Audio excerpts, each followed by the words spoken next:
How good would it be if all the investment decisions in your brain were taken purely based on information, statistics, and analysis? Have you ever made an investment decision that was influenced by your behavioral biases?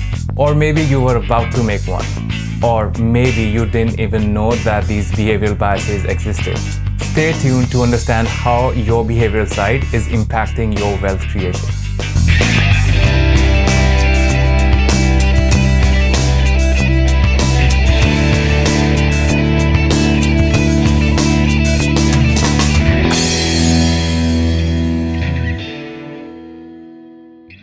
Welcome to the State of Finance. My name's Abhishek. When we talk about financial planning, we are in fact talking about certain questions that need to be answered in order to get to our financial goals.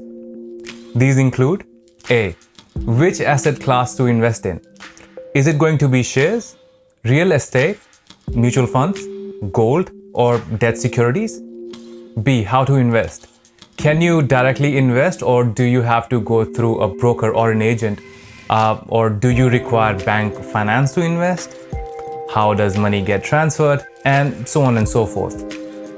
C. What is going to be the timing of entry and exit? That is the time when you have to invest, the period you have to invest your money for, and when in future would you sell or realize your investments. D. Reviewing and rebalancing. That is how often do you need to review your investments and to evaluate their performance. And just in case it doesn't seem to be going good, do you need to get out of the market and fit some other suitable investment in its place? With all such questions, we start to analyze all the information available with us, with the hope that the investments will perform as expected in the future within the parameters of the risk level set in our brains. But then many a times these decisions are influenced by our behavioral biases. This leads to some emotional, suboptimal, or irrational decisions being made. So let's have a look at some of the popular biases that exist in decision making when it comes to finance. Optimism or confidence bias. Here, the investors cultivate a belief that they have the ability to outperform the market based on some investing success. They are overly positive in their investing outlook. This might lead to delay in investing or even wrong investment decisions. For instance, here's John. He has had a couple of transactions in the past where he has made some good money in real estate. Based on his experience, he delays planning for his retirement. He is overly confident that he will easily build his retirement corpus even in his 50s. He suffers from optimism bias. Confirmation bias. Under confirmation bias, the investor seeks out only that information which support their preconceived beliefs. They simply ignore or pay less attention towards others' opinions. For example, you meet one of your friends over a cup of coffee. One of your friends is a strong believer in real estate and does not show any interest or confidence in stocks. However, the other friend is totally opposite in his beliefs. He thinks stocks have a better return potential and hence are better investments. Now, you are just like the first friend, a strong believer of real estate. So you and the first real estate friend team up and strongly ignore the opinion and arguments of the stocks friend. Here you exhibited the confirmation bias, as you sought only that opinion which supported your preconceived belief. You have subconsciously given more weightage to your pre-formed conclusion. Familiarity bias. This bias leads investors to choose what they are comfortable with. This may be asset classes they are familiar with, stocks or sectors that they have greater information about, and so on.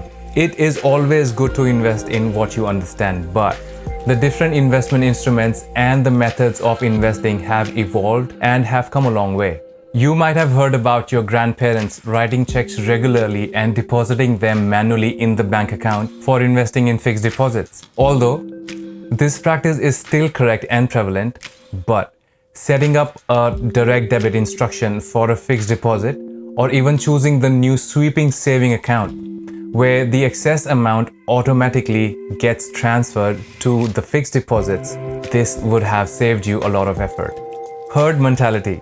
Here the investors follow the investment choices that others are making, as they think others have better information. Such choices may seem right in the short term and might even be backed up by short-term performances, but they often lead to bubbles and crashes.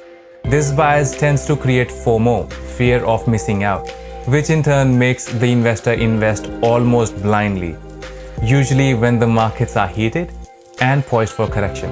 If you never knew what Bitcoin was until you invested in one, just because a couple of your friends invested in it, just because they knew someone who had seen huge overnight returns, you have been a victim of this mentality. Here, people experience regret aversion. When markets go down, investors sell their holdings with a fear of losing money any further, which in turn pulls the market down. Loss aversion. Studies show that the pain of loss is twice as strong as the pleasure people feel at gain of a similar magnitude. Loss aversion is a bias which is guided by the fear of losses. Here, the investor prefers to do nothing despite having all the information hinting at a particular action. The investor thinks that such action will lead to a loss. Holding on to unprofitable or unreasonably risky investments is a common outcome of this bias. My friend Scott has been holding on to a particular stock since 6 years, and the last 3-year performance of that stock has been negative. All the information available strongly hints towards the continuing weak performance of the company. Scott, nevertheless, keeps holding on to this stock with the hope that one day the company will recover. This is what is known as loss aversion, where Scott, the investor, holds on to an unprofitable investment despite having the information and trends guiding him towards getting rid of such an investment. He hopes to avoid loss. Recency bias. Under this bias, investors give consideration to the most recent performance, and they pay little attention to the long-term past performance and future variables. Investors believe in a repeat of such performance in future. The recent experience overrides analysis in decision making. For instance, if I told you that you have to pick a stock or an equity mutual fund for yourself, and you chose it by quickly scanning the internet and finding out the last 6-month return on that share or mutual fund, you have exhibited recency bias. Attention bias. Under this bias, the investor invests in the financial products that are frequently highlighted or promoted. This could be on various forms of media such as radio, television, newspapers, online advertisements, etc. If you repeatedly watch finance-related videos, there are high chances that you are bombarded by finance-related ads on Facebook or YouTube.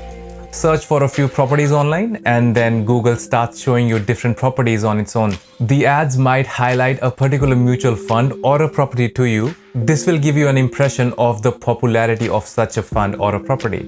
Try repeatedly searching for cars someday. All these car ads will come out screaming for your attention. I'm not bashing such a trend, but this could come in the way of rationally evaluating an investment instrument. So just beware. Anchoring. Investors hold on to some information that may no longer be relevant and make their decision based on that. New information is labeled as incorrect or irrelevant and ignored in the decision-making process. Investors who wait for the right price to sell even when the new information indicates that the expected price is no longer appropriate are exhibiting this bias. For instance, you check the price of a company's share and it was $100 per share. You observed it for 1 month and the average price was more or less close to $100 throughout.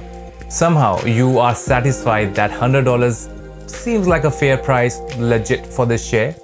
Next month, the company loses its biggest customer and the future suddenly starts looking gloomy. The price per share drops to $60 per share. Now, since in your mind you were anchored to a price of 100 per share, suddenly 60 per share starts looking attractive, and you pay no attention to the fact that the company's profits will suffer due to decline in revenue. You go ahead and get yourself heavily invested in those shares based on the price you were anchored to. This was not realistic in the very first place. Choice paralysis.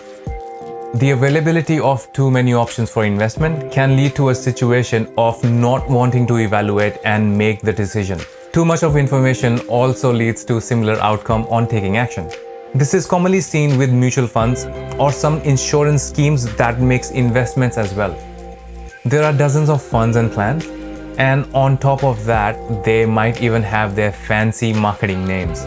It is very common for an average investor to get intimidated by such terms, as it calls for too much analysis. Others, mental accounting. People usually have their different areas in their brains where they store different types of earnings. Let me give you an example. You plan your salary or business income well and are surely proud of it. And one day you win a lottery. This lottery money, although is same as any other earnings, but these are spent more irrationally and quickly than the regular earnings. Same applies to gifts. Self-control bias. We all know saving and investment for retirement is a crucial thing to do in life. But we find it hard to control when a new mobile phone or a shiny car gets released in the market. Not that I'm against these spendings, but most of the times these spendings, usually upgrades, are not even required. If you absolutely need them, then go for it. But you have to sacrifice some unnecessary expenses today so that you win with your money in the long term. There you have it, the different behavioral biases that influence your financial world. The main step to deal with them is to be aware of the fact that these biases exist. Evaluating your decisions, keeping these biases in mind, can greatly help you take some great steps towards building your wealth. There are other things like keeping your investments automatic and systematic and not monitoring the investments every day. These steps can help you deal with these biases. And of course, consulting a financial advisor always helps. I hope the video helped you introspect into your behavioral self. If you like the video, show your support by subscribing and sharing the content. It will be much appreciated. I will see you in the next one. Till then, work smart and invest even smarter. Peace.